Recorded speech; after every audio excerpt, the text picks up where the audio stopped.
हाल ही में महाराष्ट्र में एसआईआर की प्रोसेस है ना जारी है और बहुत सारे लोगों का नाम एनोमली में आ चुका है, यानी कि 2002 की लिस्ट से मैच नहीं हुआ है। तो ऐसे में उन्हें क्या करना चाहिए? तो दो ऑप्शन है। एक ऑप्शन में इससे पहले समझा चुका हूं आपको कि आपको आपके जो दूसरे पेरेंट्स हैं उनसे फिर से मैचिंग करनी है, रीमैचिंग करनी है। अगर फिर भी मैचिंग नहीं होता है तो फिर क्या करें, इसको आज थोड़ा समझते हैं। देखिए, पहले जो पहला ऑप्शन मैंने इससे पहले वीडियो में बनाया था वो बता देता। देखो, आपका 2002 की लिस्ट में ये 2002 की लिस्ट है और ये 2024 की लिस्ट है ना। तो आपने क्या किया था, यहाँ पर ये आपका नाम है, आपका आपका खुद का नाम है, तो मान लेते XY Z है ना। तो आपने क्या किया था, अपने बाप के साथ मैच किया था, तो पर वो मैच नहीं हुआ, एनोमली में आ गया। ठीक है, तो फिर आपको ट्राई करना था माँ के साथ में, माँ के फिर दादा के साथ में। अगर माँ के साथ नहीं होता तो फिर या दादी के साथ ट्राई कीजिए। तो किसी तरह मैच करने की कोशिश कीजिए। अगर फिर भी ये मैच नहीं होता तो फिर क्या करना है? तो देखो, आपका नाम मैच हो ही नहीं रहा किसी भी तरह से। तो फिर आपको क्या करना है, आपको यहाँ पर आपको ये जो एनोमली का ऑप्शन है, तो आपको क्या करना है, आपका जो ई न्यूमरेशन फॉर्म भरना है, जो इसका फॉर्म है, एसआईआर का फॉर्म है, वो फिल करना है और उसको बीएलओ के पास देना है। फिर बीएलओ क्या करेगा, बीएलओ उसको अपलोड करेगा अपनी वेबसाइट पे या एप्लीकेशन के ऊपर अपलोड करेगा। साथ साथ आपको कोई एक डॉक्यूमेंट आपको बीएलओ को देना है और उसे उस आपके एसआईआर के फॉर्म के साथ उसे अपलोड करने के लिए कहना है।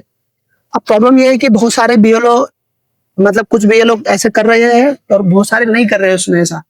मतलब वो अपनी एसआईआर की प्रोसेस पूरी करने में अभी बिजी है, तो उनसे मतलब जो एनोमली में है उनके डॉक्यूमेंट लेना, अपलोड करना, तो ये सब वो अवॉइड कर रहे हैं क्योंकि उनको ना पर्टिकुलर टाइम में बहुत सारा काम करना है। ऐसे में बहुत सारे बीएलओ क्या कर रहे हैं, सीधा आपका जो इनोमिनेशन फॉर्म है उसको अपलोड कर देने वाले हैं। वो क्या करेंगे, आपका इनोमिनेशन फॉर्म को अपलोड करेंगे, वो आपका डॉक्यूमेंट अपलोड नहीं कर रहे हैं यहाँ पे। तो आपको कोशिश करनी चाहिए कि वो आपका कोई एक डॉक्यूमेंट अपलोड कर दे। तो ऐसे में क्या होगा, आपका नाम तो लिस्ट में आ ही जाएगा, बट आपको हो सकता है हेयरिंग के लिए या डॉक्यूमेंट देने की जरूरत नहीं पड़े। तो इसलिए कोशिश ये होनी चाहिए, जिनका इसमें एनोमली में नाम आया है वो अपने फॉर्म के साथ में एक कोई डॉक्यूमेंट बीएलओ को अपलोड करने के लिए कहे, ताकि आपको हेयरिंग के लिए और डॉक्यूमेंट वेरिफिकेशन के लिए आगे आपका नोटिस आने का ये सारी जो दिक्कत है या झंझट है उससे बच सके। तो ये कोशिश करना चाहिए।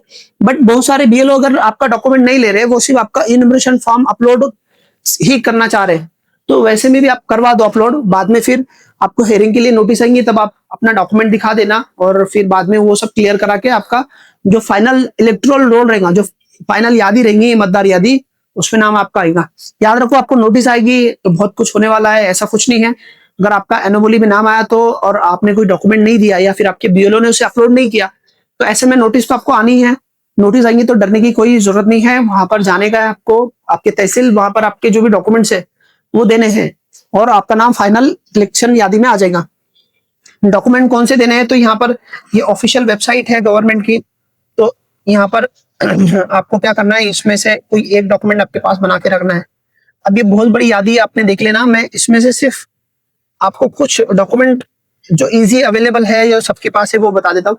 जैसे 10वीं का जो सर्टिफिकेट है, मैट्रिक का जो सर्टिफिकेट है वो आपके पास होगा। अगर नहीं होगा तो शैक्षणिक प्रमाण पत्र। अब शैक्षणिक प्रमाण पत्र यहाँ पे क्लियर है नहीं कि कौन कौन से शैक्षणिक प्रमाण पत्र, तो यहाँ पर आपका हो सकता है आपकी टीसी हो या फिर कई जगह पर इसको एलसी बोला जाता है, एलसी इनमें से कोई एक आपके पास हो, या फिर और कोई दूसरे जो आपके डॉक्यूमेंट है वो हो सकते हैं। जैसे कि महाराष्ट्र में निर्गम उतारा आता, एक निर्गम उतारा बोल के महाराष्ट्र में आता, निर्गम बोलते हैं जिसको, तो वो निर्गम वो आपको स्कूल से मिलता, तो आप वो भी ट्राई कर सकते हैं।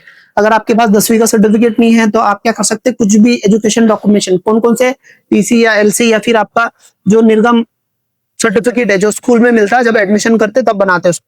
तो एक ये आसान डॉक्यूमेंट है। दूसरा, आप तहसील से रहवासी प्रमाण पत्र निकाल सकते हैं। याद रखो, यहाँ पर इसको तहसील से ही, ये तहसीलदार का रहवासी वही बनाना है आपको। उसके बाद में एक जो आपका आसान डॉक्यूमेंट है वो है आपका आधार कार्ड। तो आधार कार्ड तो सभी के पास है, तो ये कार्ड आपको देना है। इनमें से कोई एक, वैसे ये 12 में से कोई एक, बट ये 3 आसान है जो आसानी से आप बना सकते हैं, यानी कोई भी बना सकता है।